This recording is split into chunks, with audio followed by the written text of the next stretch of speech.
The Supreme Court did all it could to halt the traditional marriage movement yesterday, minus just mandating same-sex marriage coast to coast. I have not given you the chance to weigh in on it through yesterday's broadcast and today.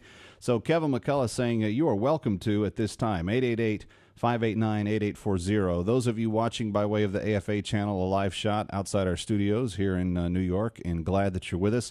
We've got a lot to get to yet, and there's one other topic I want to touch on before we're done. But I want to say thank you to Bob Vanderplots, who made time to speak with us this morning. You just heard a portion of that conversation. And coming up tonight on the Kevin McCullough Show, a more in-depth exclusive with Bob of the Family Leader, and talking about some of these grassroots strategies to begin to address the issue of how to protect and salvage marriage now in an increasingly more hostile political and judicial environment. Again, more of that conversation tonight on the Kevin McCullough Show, and you can check your local listings for that. We've got a lot to get to, but I said I want you to have a chance to weigh in today, and we've not given you that chance over the last couple of days. So, Nolan, you're up first, calling from Richmond, Virginia. Nolan, welcome. You're on with Kevin McCullough on AFA Today. Glad you're here. Hey, thanks for having me. My comment is simply, if people will just look at, direction of where this country is in, there's no way you can't have a prayer life. But I'm finding is a lot of people just simply do not care. And these are people that identify themselves as Christian, that go to church every Sunday. They simply don't care. And a lot of people initially, because I work with a ministry that ministers to those who have come out of the lifestyle, me being one, praise God, because it can happen. And you're finding a lot of people that just simply don't care, or some people who are against it, and maybe their son or daughter have come out, and so it has changed their message regarding it.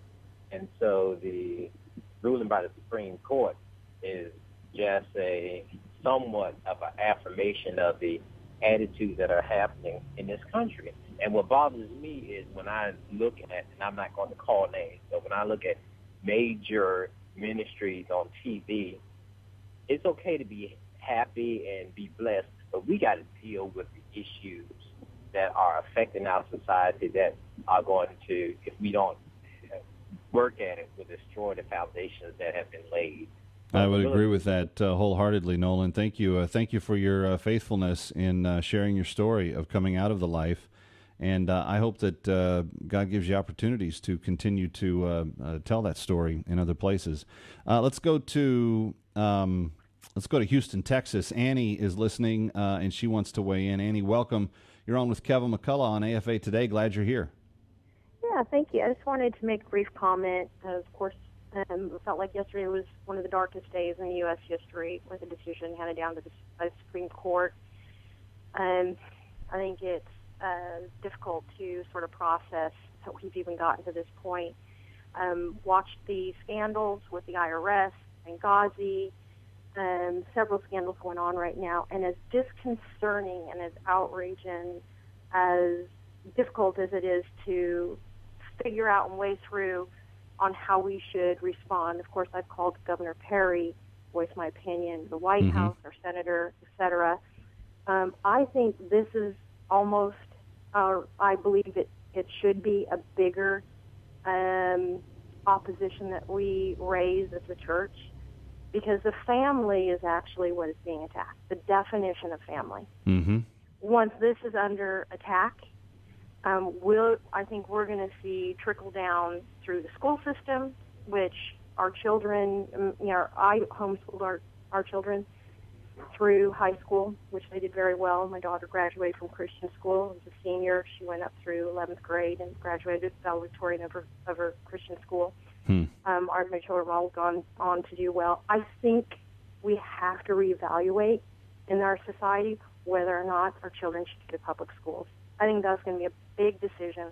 I think all families, as difficult as that decision is, with all the other pressures, with financial pressures, have to look at the public school system, have to voice our opposition to the attack of the family. And we need to be in unity and how we do that. And I think we need to be organized, and I like your opinion on how we can do that, because I feel honestly, a bit disorganized of how I sort of randomly called representatives and associated with this, this party or that party.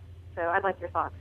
Well, Annie, you're making a good decision by listening to this broadcast, and I don't know if you ever catch my evening broadcast, but that one as well each day, because one of the things that I try to bring to the table is not just an analysis of what's going on, but action points by which we can rally, be organized, and do something that has some, I don't know, merit or girth to it in terms of its importance. And so understanding the issues is really half the battle. You heard what Nolan said just before you. There are people who don't care. They just have apathy towards any of this. And when I run across those people, I always like to ask them why. Why are you so apathetic? Because it doesn't affect me. Okay, so it doesn't affect you. You want to leave a different world behind for the kids that come after you? No, I'm too tired. I don't have any. I want to get paid. I want to get what's mine. Miki Addison on the Sean Hannity show last week said it very well.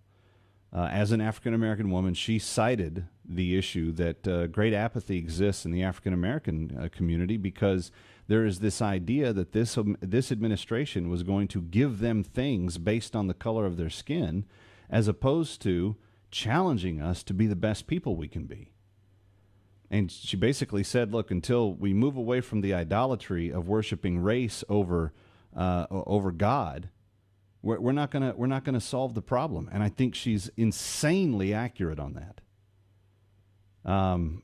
So I was proud to see what she had to say. But I do think that the more that people say, well, I just don't care. It doesn't affect me. I don't have to do any. That just comes from a selfish heart, right?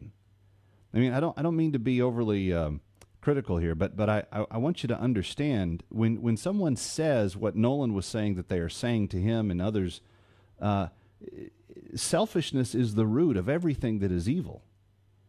Every crime that's committed is committed because of a selfish act. Every sin that is committed is rooted in preservation or protecting or ingratiating one's self.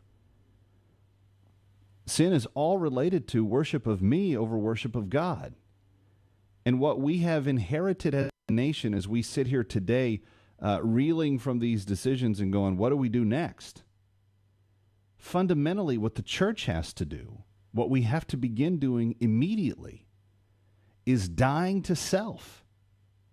If you don't begin to die to self, there will be no hope for anyone that you have influence with of following in his footsteps. And if we don't do it en masse, putting our selfishness down and picking up the mantle of what Jesus asks for his followers, we're never going to see any difference in the world. Because when the church looks like the world, there is no difference. So there's nothing to point them to anything other than, I'm just going to live for me. America was actually a very great country when we were the most selfless, when we came to the aid of other people. Right now, these last 6 years in particular, we've gotten very focused on what I get or what I don't get. And we have simplified the election process to whether or not someone will give me an EBT card and a free phone versus, I don't know, having insight about the economy, about how the economic troubles of the world affect every family in America, how people take responsibility for raising their kids, their walk with God. Instead of looking at anything that was of importance, we've settled for, in massive yawns along the way, we've settled for whatever feeds me, whatever I can get. Whatever I don't have to work to earn, whatever I can get for me, that's what we want. And where does that come from? 100% pure selfishness. When we don't die to self. You don't understand, Kev. I am a victim. The world owes me something. Really? Who's responsible? This is the most divisive question of our time. But who's responsible?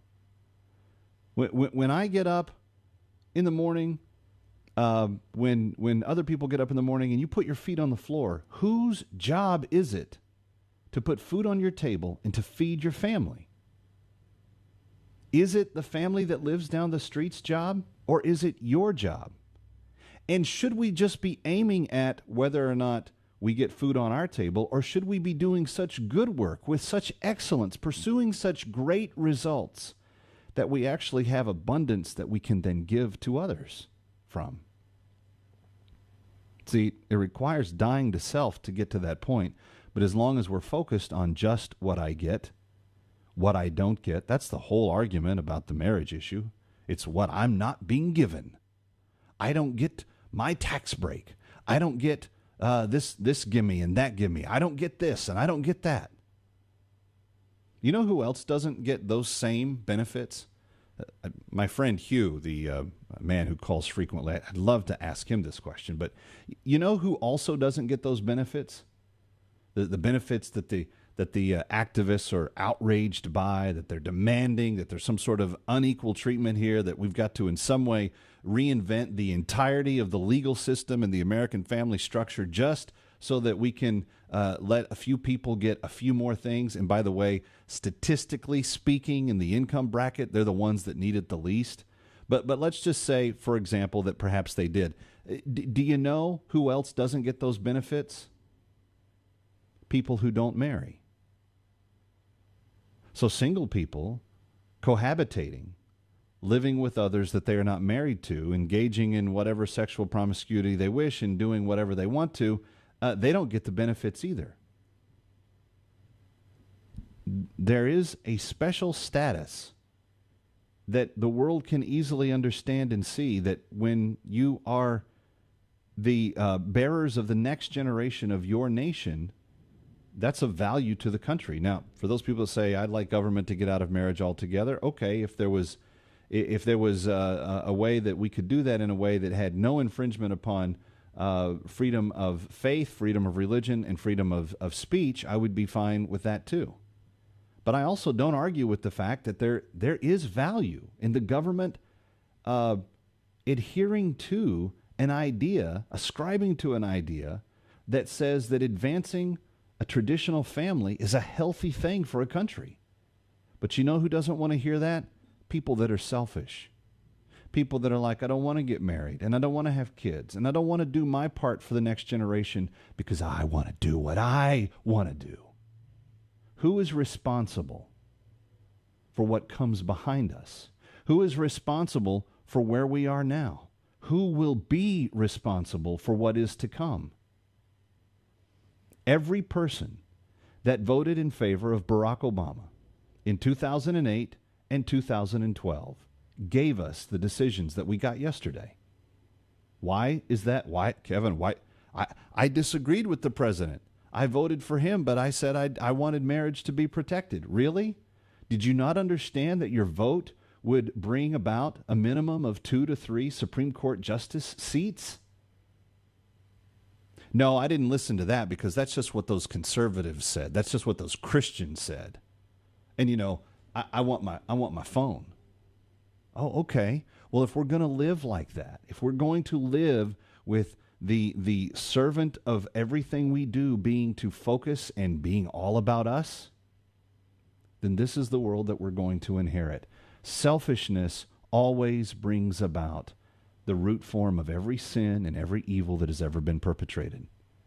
And the problem with America, the problem with who we are, is that we do not want to die to self. And that's the only salvation that's left. Because it's the only way you can come to Jesus. You can't come to Jesus and be all about you. You have to take up your cross and follow him. You have to let go of the old man and become the new that he offers. So we got troubles, friends. We got troubles. We just do. 888-589-8840. More of your thoughts as we take more of your calls. Let's go to Larry in Arkansas. Larry, welcome. You're on with Calvin McCullough on AFA Today. Hi. Hi. I'd like to thank AFA for what all they do, and I hadn't noticed you being on there but 3 or 4 weeks. I like the guy that was on there before you. I'd just like to say that this doesn't surprise me any what the Supreme Court decided yesterday. We've been sliding downhill for 20, 30, 40 years. Believers are going to have to remember that our struggle is not against flesh and blood like it says in Romans, but against powers and principalities of the dark world. And I believe we're going to have to start doing like it says also in Romans and putting on the full armor of God. I believe that unless there is a great awakening, a revival, a Spirit-led, Holy Spirit-led revival in this country, that we are on the road for Christians being persecuted more and more and more as we go along in time. I hate to see that happen because I was listening to you, and we did have a great nation.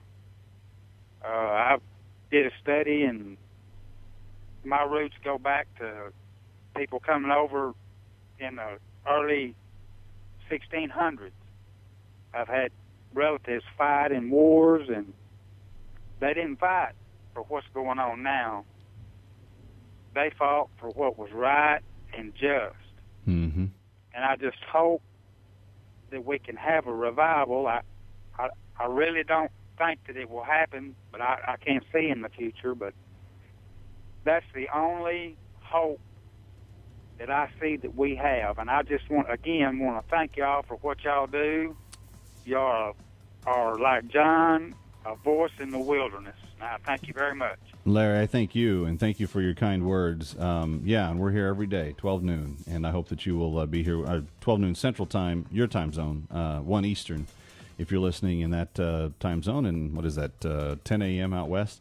Anyway, thank you for being here. More of your calls coming up, and an update on that story that we told you about yesterday, the terrorist in the White House. There's a new wrinkle to that. I'll tell you what that is before we're done as well. It's AFA Today, and we're glad you're with us. Coming to you live from New York, I'm Calvin McCullough.